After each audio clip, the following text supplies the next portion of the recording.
Hello, beautiful people of South Africa, as well as the people of the world. Today, I want to talk about family. I want to talk about marriage.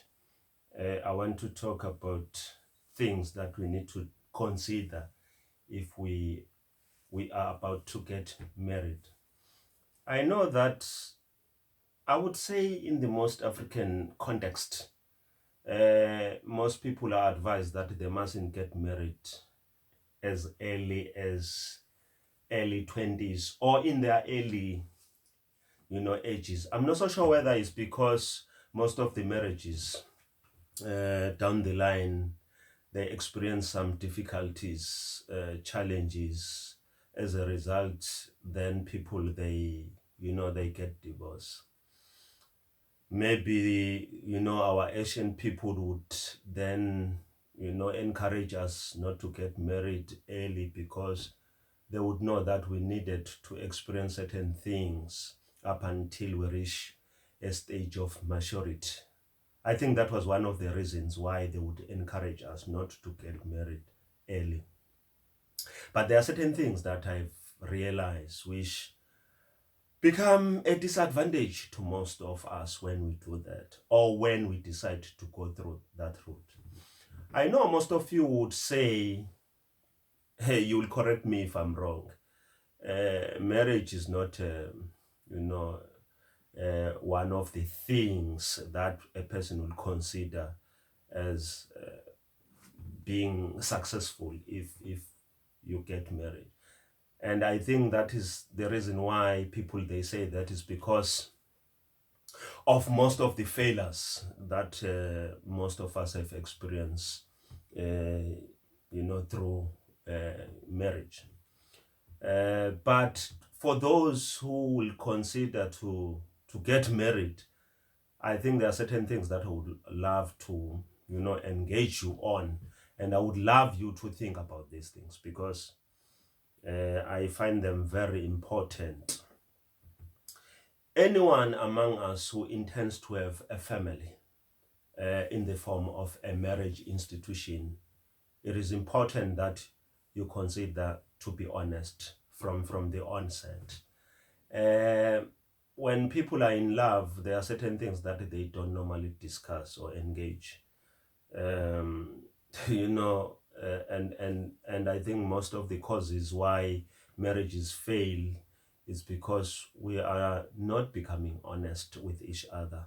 We are only consumed by the mere fact that we are in love, and then we then believe that all is well. Whereas if we can be honest with each other, I think we can avoid many marriages that suffocate. But I want to concentrate on one aspect which I want us to look at very closely.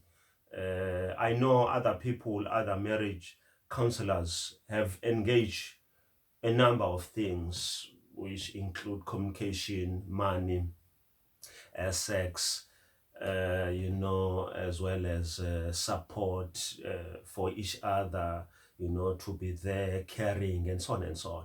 But I want to talk about people who want to have a family set up where you will have children. Because a person who would want to have children, there are certain things that that person must consider. And most of us, we take it lightly that we need to consider carefully if we are to have a family. When we don't get married in our early lifetime, we stand to deprive those people whom we will be bringing on earth a number of things.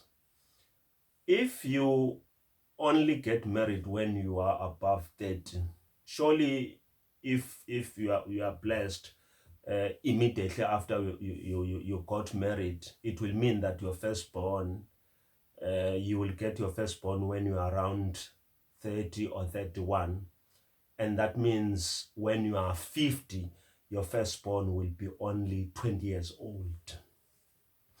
And if you are going to have more than one child after you have been married, it means if you consider a gap between children, you might have another child after 2 years or 3 years in marriage. And some people will say, hey, to have children next to each other is not recommendable. So it means you might even have children while you are going towards your 40s. And already that is a disadvantage in a number of ways. Economically, that is a huge disadvantage because most of us, we are in the middle class setup or below that. So now you can imagine when you get married and your firstborn, you get him or her around 30s. It means you will then have to juggle between the work as well as raising your first child. And you have to be there for the child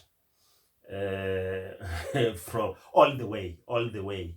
And this is one thing that we don't normally consider because we think, no, we can make children. Hence, some people, when they motivate you, they say, no, there's no pressure. Even if you are 35, you are 40, you can still get married.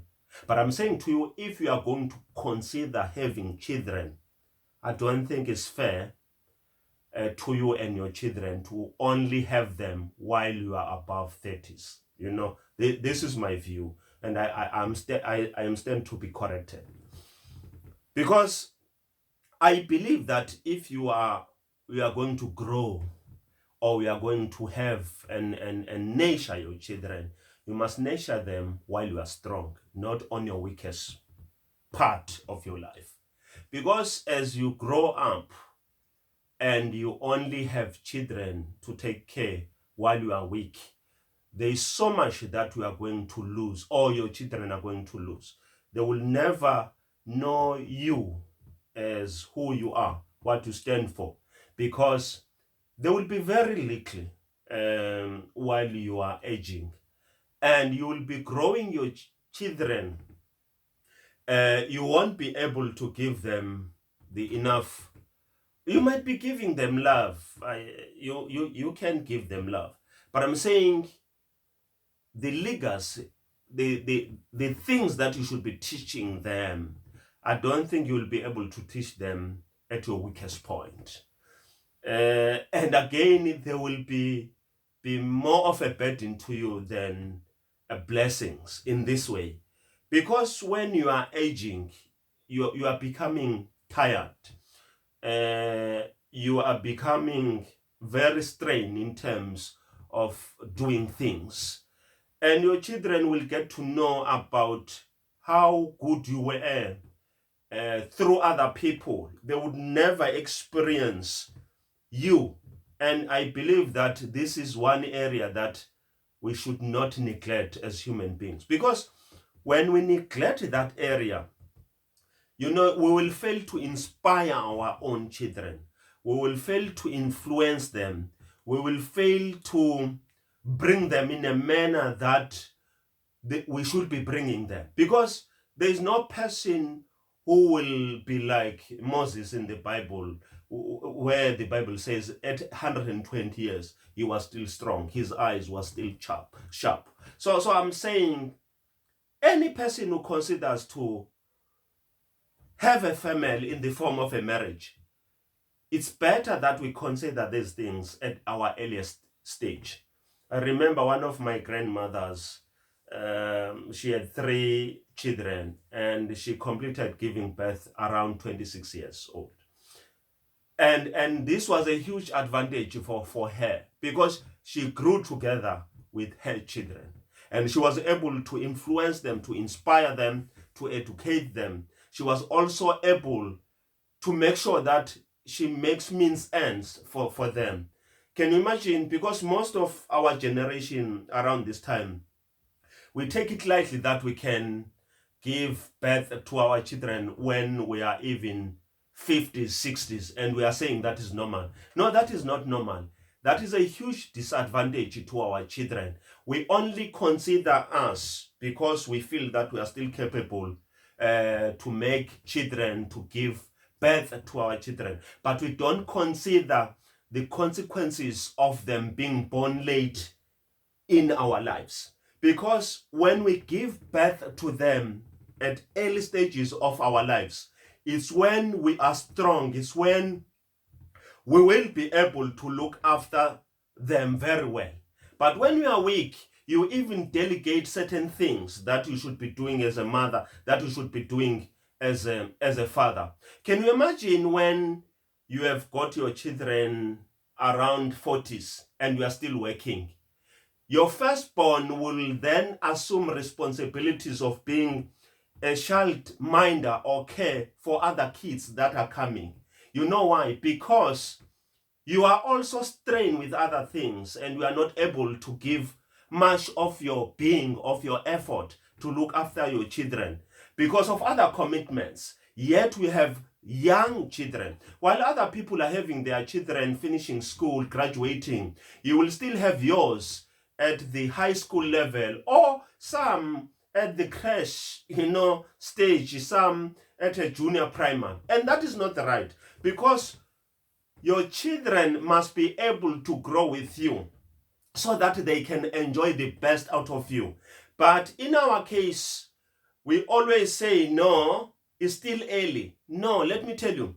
Again, I've said economical, that is not right. It's not right in the sense that if you want to grow your businesses, for example, your businesses are going to be managed by people from outside other than your own flesh and blood. For a simple reason, you cannot take a 9-year-old or a 10-year-old and start grooming that person in the structures of your business. So it means that there is so much disadvantage that will be causing for your children. If you are successful in business, your children are going to be left out from understanding or from learning from you because they are still young. And should anything happen to you, they will then have to be taught by other people about their own thing.